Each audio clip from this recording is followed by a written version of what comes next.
Nauwi po sa barilan ang pagsita ng mga pulis sa dalawang lalaking naglalakad lamang sa tabi ng isang tinatawag na creek. Ang isa sa kanila ay patay. Nakuhanan pa siya ng hinihinalang shabu. Nakatutok si Von Aquino. Patay matapos umalong makipagbarilan sa mga pulis ang lalaking ito sa barangay San Dionisio, Parañaque Police pasado hating gabi. Rumoronda raw ang mga tauhan ng Parañaque PNP sa lugar nang sitahin nila ang dalawang lalaki na naglalakad sa tabi ng creek. Nung sinita nila, sila naman kaagad ay binunutan at pinaputukan sila. Actually, yung isa nga daw nito ay hinabol pa nila papasok.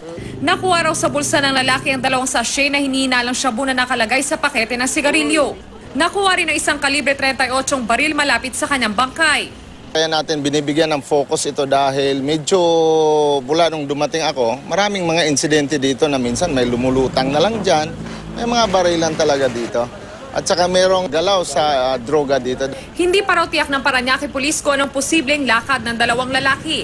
Nagsagawa na raw ng follow-up operation para mahuli ang isa pang nakatakas. Inaalam pa ang pagkakakilanlan ng napatay na lalaki. Von Aquino, Nakatutok, 24 Oras.